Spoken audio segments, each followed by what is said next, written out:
Okay, so right now we are in 1 Corinthians 7, and we're going to read over verses 1 through 16 in the NASB.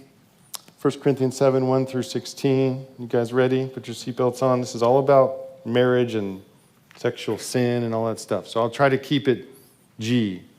I know there's kids in here, so to be talking about marriage, but let's get into this.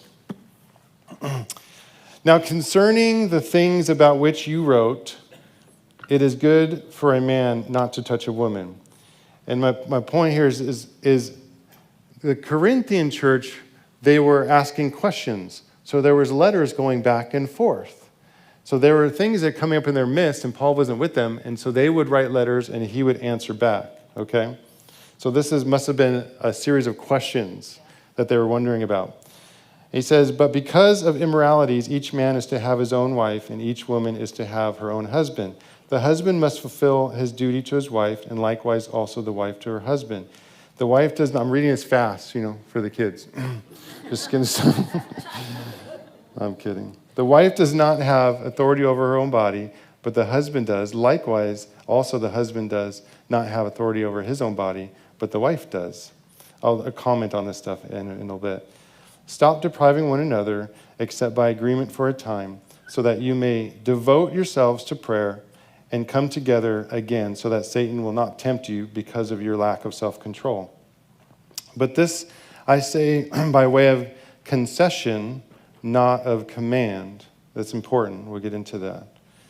Yet I wish that all men were even as I myself am. However, each man has his own gift from God, one in this manner and another in that. But I say to the unmarried and to widows that it is good for them if they remain even as I. But if they do not have self-control, let them marry, for it is better to marry than to burn with passion. But to the married I give instructions, not I, but the Lord, that the wife should not leave her husband, but if she does leave, she must remain unmarried or else be reconciled to her husband, and that the husband should not divorce his wife. But to the rest I say, not the Lord, that if any brother has a wife who is an unbeliever, and she consents to live with him, he must not divorce her. And a woman who has an unbelieving husband, and he consents to live with her, she must not send her husband away, for the unbelieving husband is sanctified through his wife, and the unbelieving wife is sanctified through her believing husband.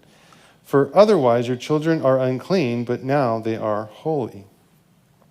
Yet if the unbelieving one leaves, let him leave. The brother or sister is not under bondage in such cases, but God has called us to peace. Okay? 16. For how do you know, O wife, whether you will save your husband? Or how do you know, O husband, whether you will save your wife? Okay, so there's a lot of stuff in there. Okay? And this is Paul responding to some questions for them. So to summarize, Paul is saying his perspective is, hey, if you can, be single. And his perspective is, you can do more for the Lord that way. But he's saying, if you can't handle yourself, get married, right? So we heard that.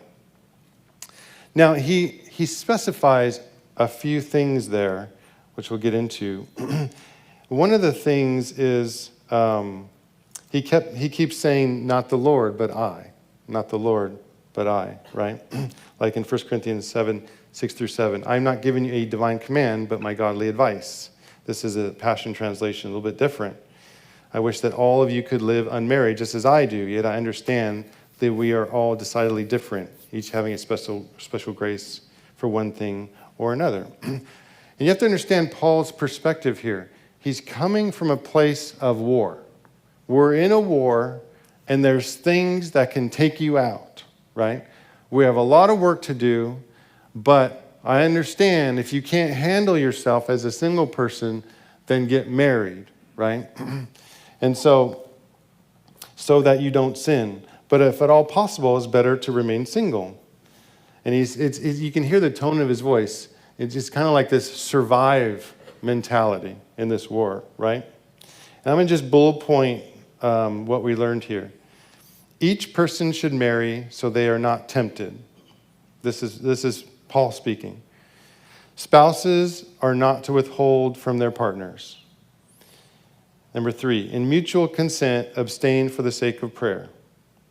Number 4, if you are widowed, stay single and serve the Lord. Number 5, do not divorce even if your spouse is a non-believer. Number 6, an unbeliever is sanctified by their believing spouse. And number 7, if you can, stay single and serve God. Okay, you guys all got that? All young people, stay single and serve God. That's what Paul's saying. So I disagree with Paul on these things. I disagree, and you're saying, how could you disagree with the Bible? Well, he specified that this was his opinion. Okay?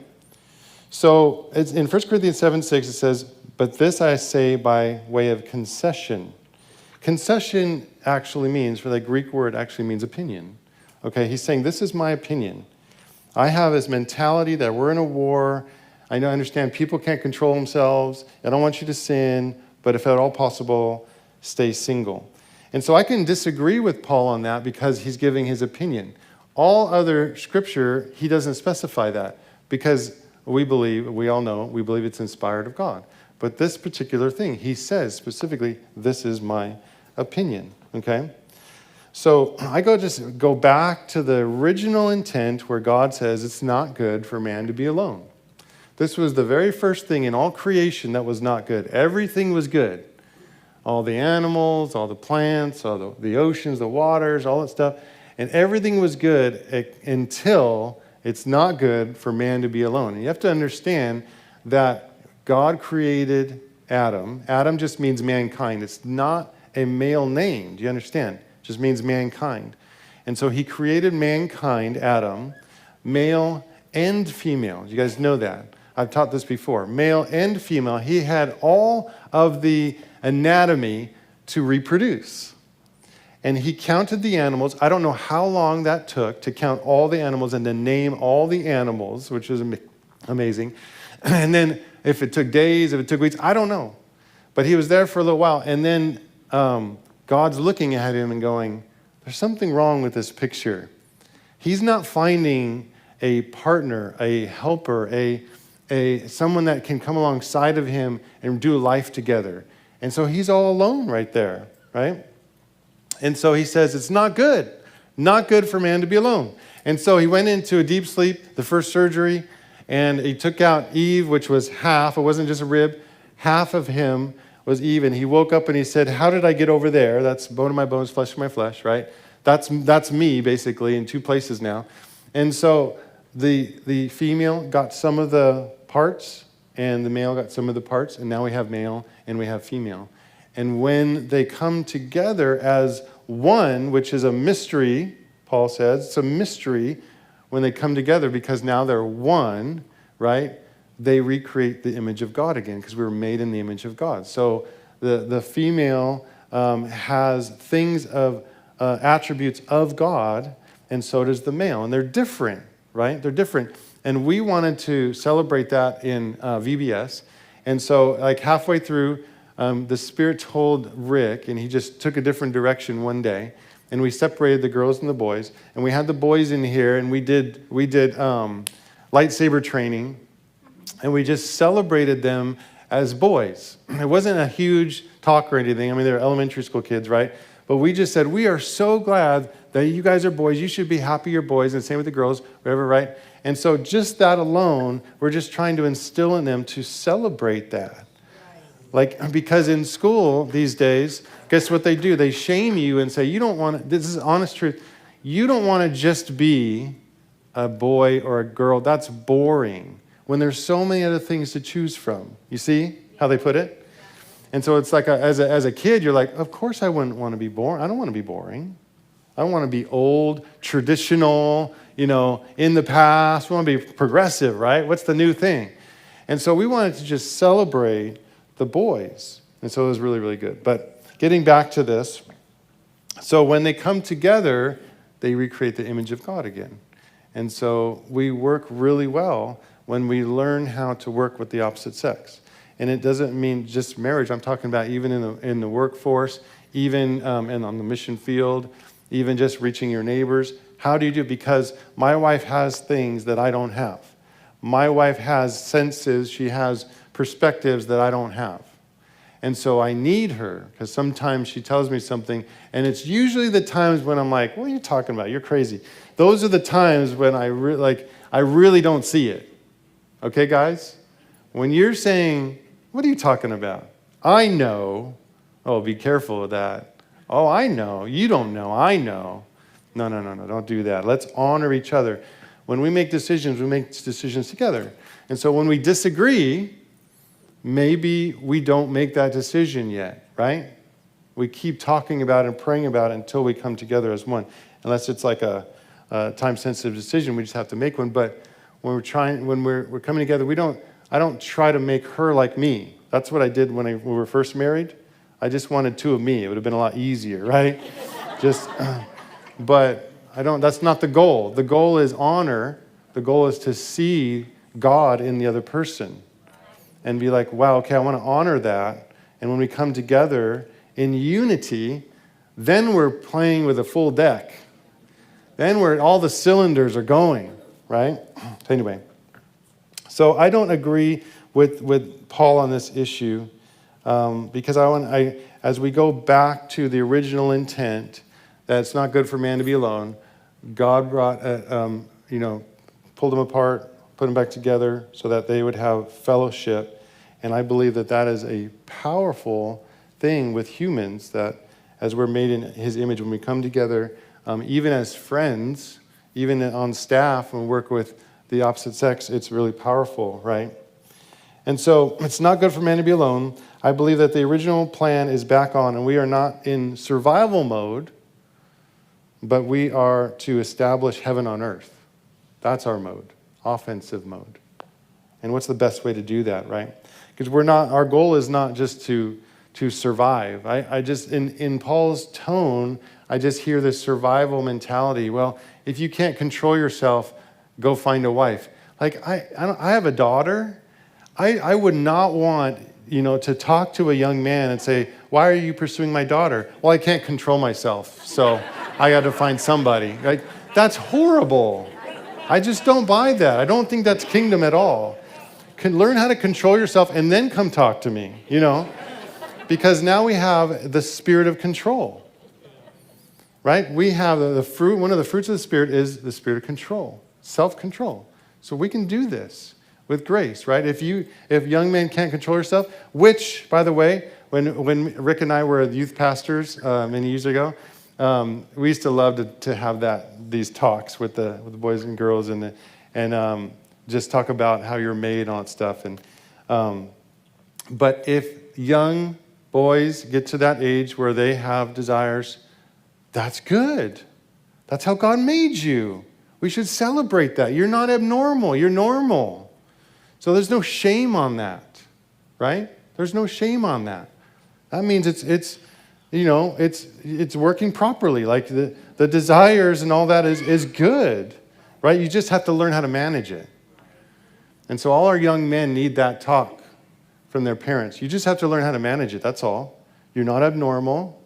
Like when I grew up, my dad shamed me for that stuff. I had a lot of shame growing up because of it. But I would love to have my dad to say, hey, don't worry, you're normal. You're normal. You just need to learn where to put that, right? And just wait, have patience for that, right? Save that, because when you save that, it's more valuable. When you save that, right? And so, where was I? Oh, so the goal is not just to survive, like I can't control myself, so I must get married. I just don't buy that. I feel like we have self-control. You seek the Lord, and when two people are seeking the Lord, they'll find each other, right? You don't want to be seeking each other and then later on say, oh, we'll go seek the Lord. It just doesn't work that way, If you're trying to find fulfillment in a relationship, it's like two ticks and no dog. Do you understand? Like, you go after God and you'll meet in the middle. Have God be your number one. right? And sustainer. So I believe the original plan is back on. We're not in survival mode. We are on the offensive, and we're to bring heaven on earth. And one of the best ways to bring heaven on earth, I believe, is with family. Family is the best way. There are several ways that marriage establishes the kingdom on earth when done well. Number one, the marriage covenant is a prophetic picture of our relationship between Jesus and his bride. It's a prophetic picture. This is what we live for. We are betrothed and actually marry a bridegroom, Jesus, and we are the bride, right? And so, but this picture of coming together, it speaks about God. And when it's done well, people see God in a fabulous marriage, right? This relationship, it shows the world that unconditional love, what unconditional love looks like, and also how covenant leads to resolving issues instead of running from them. So when you understand the kingdom, then you'll understand covenant. God has a covenant with us. He never breaks his covenant, right? And so when we have a covenant with one another, it's really powerful. And so a lot of people don't understand this. A lot of people approach relationships like a contract. And we need contracts in business and stuff like that. Why do you need a contract? What's the purpose of a contract? Protection? Yeah. To protect yourself. The purpose of a contract is to protect yourself and your assets, right? But when you enter a covenant, the agreement you're making, the commitment you're making is to protect the other person. It's totally different. Oh, at the expense of myself? Have you ever read Ephesians 5? Love your wives as Christ loved the church. He died for her. Laid down his life. Yeah, at the expense of yourself. You lay down your life for your spouse. When you make that commitment, you're saying, I am making a covenant with you. And a covenant is different from a contract because it doesn't matter what you do. I am committing myself to you for life. It doesn't matter what you do. This unconditional love is not based on your actions. It's based on my commitment before God. That's what covenant means. And covenant is in friendships. Covenant is honoring parents, right? But that is a lot stronger. And when you have that covenant in place, when you have that commitment in place, you have to learn how to work things out. You can't run. Your commitment before God doesn't allow you to. You can't turn off your emotions. You can't turn your heart away from that person. You can't just live as two islands. You have covenanted before God for that person. And it's a lot different than a contract. And this shows, number one, develops you as a person to be more and more like Jesus, which is our goal. Well, it's God's goal, Romans 8:29. It's God's goal for us. It should be your goal, or else you're fighting against him, right? So when you have a covenant, you can't turn your back, you can't shut it off, you can't run away. And so because you have a lifelong commitment to this person. And so you learn how to listen, you learn how to talk, you learn how to communicate, you learn how to work things through no matter how long it takes, because you say, I'm here forever. No matter how long this takes, we will work this out. And that creates so much safety. When you have a spouse who's been wounded, who's been hurt, who shuts down, who doesn't know how to survive in an argument. You know, when we were first married, Andrea would just get intense, and I would just shut down. I would just shut off. I'm like, I don't want to argue. I'm a Christian man. I'm not going to raise my voice. This was my mentality. And I would say things like, I'm right here. Why do you have to yell? You know, I was so pompous. It was terrible. I would have been a good Pharisee, you know. And so I learned later on that, you know what, that's just my coping mechanism. I need to get into this discussion. I have a spicy Italian woman. I need to match that spice. you know?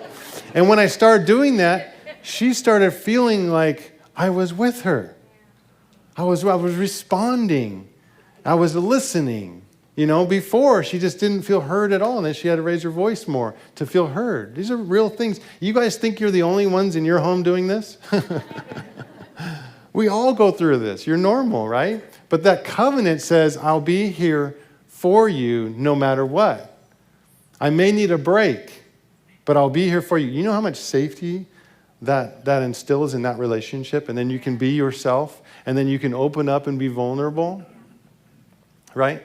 One time early on in our marriage, we're in an argument, and Andrea says, I just want to manipulate you so that you do what I want you to do. And she just like opened up and was this like total vulnerable moment. And I was in argument mode, and I was like, that's not fair. I don't know how to argue against that. You know, you just opened up to me in an argument, revealed your heart. Like, what do I do now? And I have no ammunition. How do I shoot someone who's opened up, you know? So when you have a covenant with each other, it creates safety because you know that person's not going to leave you.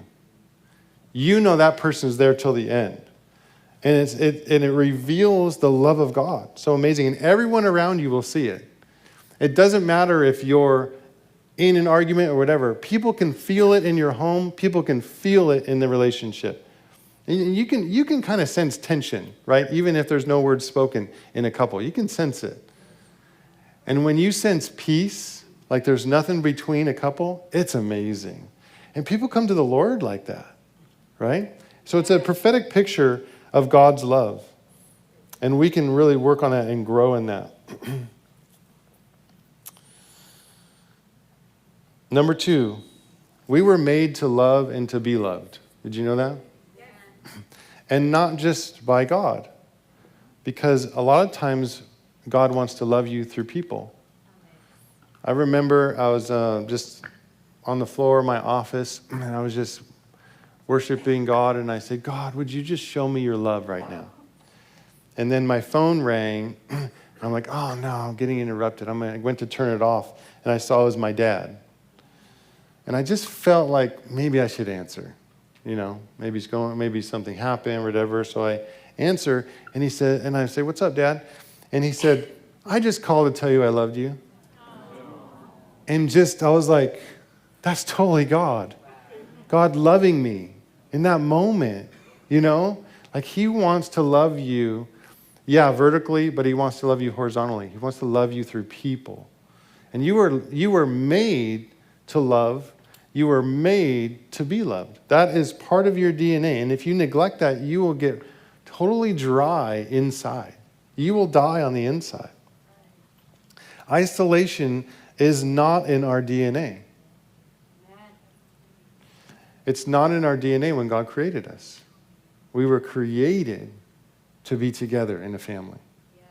We were created. And some people have had really harsh family experiences. You know, my dad, he did the best he could, but what his experience, he grew up in Tijuana. His parents were never married. My grandpa was a bullfighter, and my grandma left him, and he kidnapped her, took her to a cliff, and was going to throw her off. And he said, "If I can't have you, no one can." I mean, this is my heritage. Talk about inheritance. And so she escaped from him and ran and took off. And so, I mean, this is my dad's parents. And he was shipped over to America when he was 13 to an at-risk home for boys in Gardena.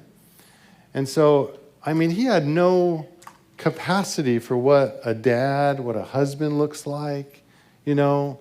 And so he did pretty good. I mean, not great, but pretty good, you know. We have to kind of look at that. And so we want to give our kids something just amazing, right? And so for people who did not grow up in a healthy family, we have to learn how to be in a healthy family. And sometimes that means just allowing people to love on you, even when it's uncomfortable, right? There are so many times, I've been a pastor for 20 years, and there's so many times I just put my arm around people and I talk to them or whatever, and I could tell they're uncomfortable, but I just do it anyway, you know. But So many times I've had stories later on where they said, well, you know, when I first met you, I thought you were weird. Or if they're a woman, they're like, I thought you were like a pervert or something. I'm like, where's your wife? You know, these are honest, these are true stories. And then afterwards, I realized you were just loving me. And like then God's love, when I let down my guard, God's love just started ministering to me. You know, and so we have to learn that sometimes when we've never experienced that, right? But you were made to be loved, not made to be in isolation. Number 3, men and women are more effective when they learn to work together and honor each other's strengths and perspectives. And I went over that a little bit before. But we are more effective together, right? More effective. So in marriage, in friendship, whatever, it shouldn't be like, oh, you know, he has a different way of doing it. I'm just going to do it on my own. Like you're missing out. You know, same with the guys. Guys are notorious for not asking directions and stuff like that. You know, I'm going to do it on my own. But we're missing out when we're not receiving from the other half of God's attributes in our lives. And it's especially when we're resistant to it and we feel like it's gnawing or annoying because it's affecting our pride or something like that, right? Or that need to having to do it all on our own. But when it's like that, you really want to pay attention and go, you know what? I'm going to trust you. Let's do this together. And it's harder at first, but it's so much more effective. And I'm talking about bringing the kingdom to earth. You're not going to do that alone. You're not going to do that alone. It's not how God designed it. Number 4, the best way to accomplish God's vision is to raise world changers. Well, first, get married. The best way to accomplish God's vision, I believe, as I'm disagreeing with Paul on this issue, is to get married, raise world changers, so that they carry on the vision. Because the vision cannot be accomplished in one generation. It's a family business. It may take 2 or 3, 4 generations to accomplish what we want to accomplish. I'm going to accomplish certain things in my lifetime, but I'll be gone. Not pretty soon, in time. I'll be gone, someone else will be standing here, right? And hopefully, if we honored each other right and worked together for a season, the vision can continue on. So that it's built upon each other, right? Not starting fresh, not starting over. I don't want our youth to be like, I don't like the way they do it. I'm going to start something new. Start something new, but on our shoulders. Start from that point. That's why we want to honor the generations. And so get married, have kids, and have a vision for your family. I'm not talking about just making money and surviving. That's such a low par vision. Just surviving your retirement. Have a vision. Like our family is together for a purpose, right? And you're going to carry on what I started. And your kids are going to carry that on till we see the glory of God all across the earth. This isn't just like I want to bring cookies to my neighbor. This is like a global vision we're all together in, right? There are bodies meeting this morning all across this region, all across the globe. And Jesus doesn't have multiple brides. Wouldn't that be weird? One bride. Even our Catholic brothers and sisters. One bride. They believe in Jesus. We got one bride. We're all working together. Do you know Christianity is growing all around the globe? Maybe not in America. All around the globe, it is growing. We are winning. We are moving forward with that flame, that original flame that Jesus left us, right? And so you want to get married, have lots of babies, train them up, and this is where the best way to accomplish God's will. Get married, learn how to love with God's love, have kids, and raise them with the mentality that they are the answer to the world's problems. Because they have the message. I don't care how old you are. You have the Spirit of God in you. and you have the message. The gospel message is so simple. You know, the Greek New Testament, they were wondering, early scholars were like, what is this language? Because it's not spoken today, this ancient Greek. What is this language? It must have been for the elite scholars or the scribes or whatever. And then they found a grocery list. And they realized it was common Greek. Koine Greek means the common Greek. And so this was written for everyone to understand. This was written so simply that a child can believe in Jesus and get saved. And so children can also be evangelists. They just need to know a few things, right? And so they are the answer to the world's problems. Why? Because we have the Spirit of God living inside of us, right? And so raise them with that mentality that there is a vision, right?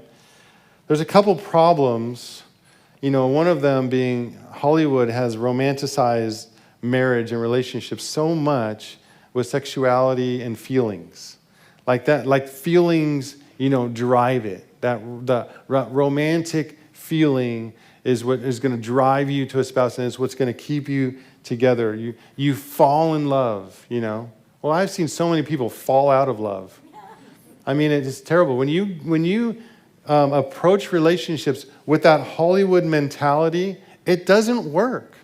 A very small percentage of your marriage is romantic, right? You want to find someone who's going to be a good spouse? Find someone who'll do the right thing when they don't feel like it.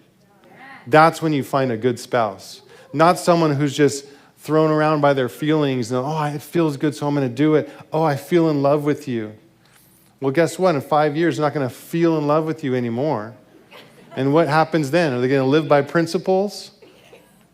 Or are they just going to find someone else they fell in love with?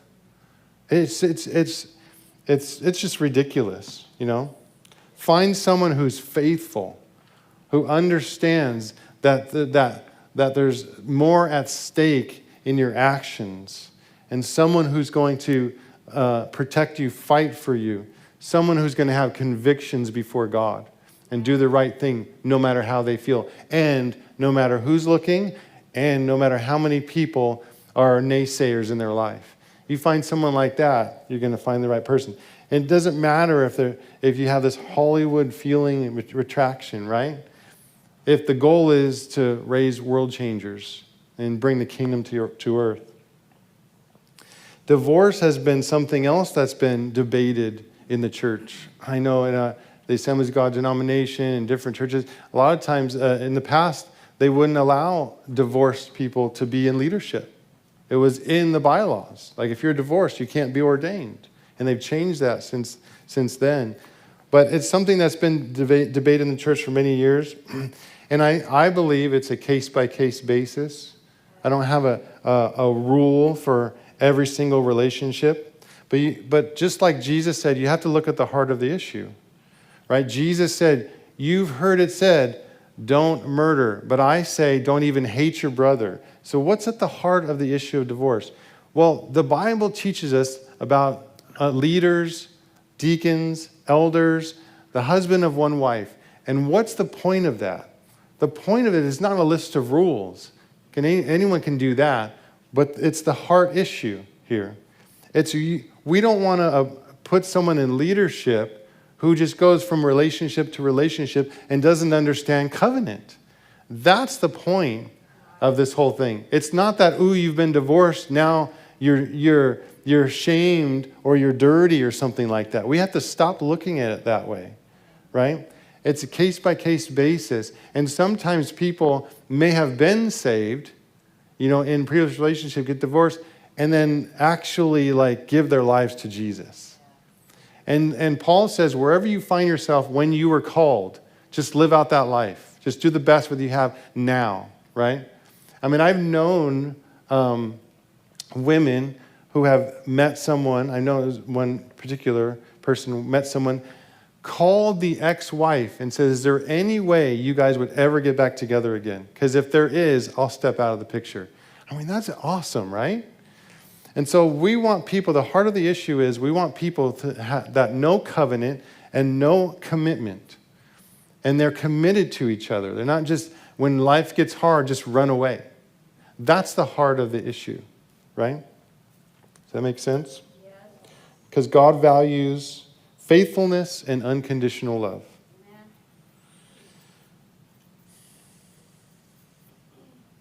Right now, it's so crazy. Our society is just developing immature, unstable, self-centered, confused, ungrateful people. And it really is. Our society, our culture is creating people like this. Just go, do whatever your feelings say.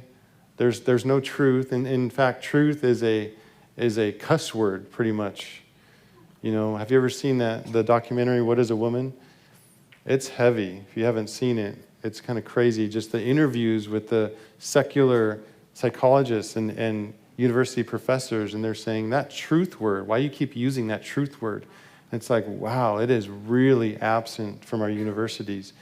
And we're creating these unstable people. Well, with all this craziness and people identifying as all kinds of stuff, right? I believe a lot of it has to do with all their life they heard that their great-great-great-grandpa was a monkey. And there really is no meaning to your life whatsoever. And in this universe, you're all alone. And after death, there's nothing. That's what they heard their whole life through school. The Big Bang Theory, right? The evolution. And so none of it has a creator. And when you don't have a creator, you have this longing inside of you that wants to be seen. I just want to be recognized. I just want to be seen. And so the way they're finding that is to be something different. And then they get attention for that. They just want to be seen sometimes. And if we can meet them there and say, you know what? I see you. And we don't have to acknowledge all the stuff that they want us to acknowledge. But if you look through all that and see someone, you ask God, who are they really? And then you begin to call that out in their life. I believe they want to be seen. I believe they want to have a purpose. I believe when they meet Jesus, they're going to fall so in love with the one who treats them like they're his favorite. Right? But we want to develop mature people, stable people, generous people, grateful people. Because what happens in Romans 1? What happened? It says, when they stopped giving thanks, they were given over to a depraved mind. Have you seen the decisions that are going on? It's just like, that's a depraved mind right there. Like you don't even know which way's up. But it's when you stop giving thanks to your Creator, you're given over to a depraved mind. So when you raise your kids, raise them to be grateful. My dad was grateful. He grew up on dirt floors. He thinks this, he's how old is he? He's going to turn 80 this year. He still thinks America's the best place. He's just like, this is great. This place is amazing. He's got so much joy. But it's not for being in America. You go down to TJ, those kids that don't have the devices, the iPads, whatever, they have a flat soccer ball in the dirt, they're happy. It's not about what you have, right? Produce in your life, in your kids' life, gratefulness. Being thankful to God for what you have, no matter what it is. It's like the story of Corrie ten Boom when she was in a concentration camp. Her sister and her were there together. She was the negative one. Her sister was always positive at everything. And she says, how could you be positive in a place like this? And her sister said, we have lice. I'm thankful for the lice. And she's like, what are you talking about? She said, the guards won't come in because we have lice and we're able to do our Bible studies. I mean, what a mentality. If you are thankful, you will find things to be thankful for. If you are an ungrateful person, you will find things to complain about. You will. Let's be thankful people.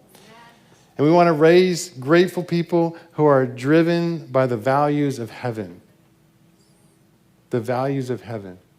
And one of those things, a big thing, is covenant.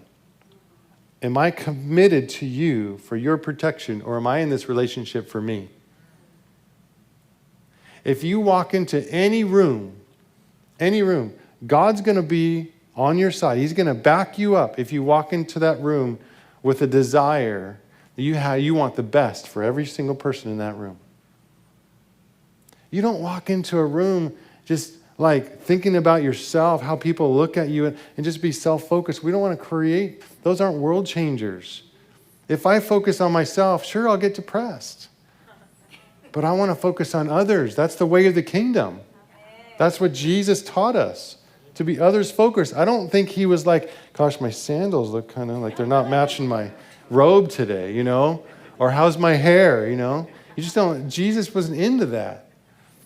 And we shouldn't be either, right? I believe that family is the greatest strength in any society. A powerful couple can produce powerful young men and women who know who they are and don't fall for the enemy's schemes. I've always wanted it to be, I'll bring the worship team out. I've always wanted it to be that the way I talk to my kids, they're grown now, but the way I talk to my kids, that if the enemy whispered in their ear, they would recognize him just like that, because they would say, that sounds weird. But if a parent says, you good for nothing, and then the enemy comes and says, you're good for nothing, they'll be like, yeah, you're right. But if you forever say, you're a world changer, you're going to do amazing things, you are amazing, and the enemy comes, they're going to be like, who's this? Like, what? That sounds weird. That sounds unfamiliar. I've always wanted to be like that, and hopefully I did a good job, but we want to speak, and if you don't have kids, or if your kids are grown, we have lots of youth in here, lots of children in here. There's always room available if you want to, like, volunteer at a VBS, or volunteer in children's church once a month, or even the youth or something like that. We always need help, and you have a chance to just speak into the next generation, Because building that family means strength for that individual. If they're surrounded around family, now there's safety and there's strength. Now there's safety and there's strength. We want people, and some people are worried that we teach kids how to hear God. But it's in the context of family, because we want them to experiment now while they have overseers and shepherds around them, right? They say, no, that actually wasn't God. But it's okay, you're trying, good job. But we don't want it to be like, oh yeah, when you're 18, then you are guided by the Holy Spirit, and then you just start all of a sudden, you don't know what to do, you've never heard his voice before, and you're on your own. That's not a good plan. We want to train them up, and you guys can be a part of that. There's lots of kids in this place, and even in your own neighborhood that you can speak into, right? Create family wherever you go. Help people to feel safe. Let them know you're committed to them. It doesn't have to be every day, but let them know you're a voice, a constant voice in their life for the long haul, just even through texts and stuff like that. You can disciple the nations with this. You know that? It's amazing. Anyway, good. Amen. Let's all stand.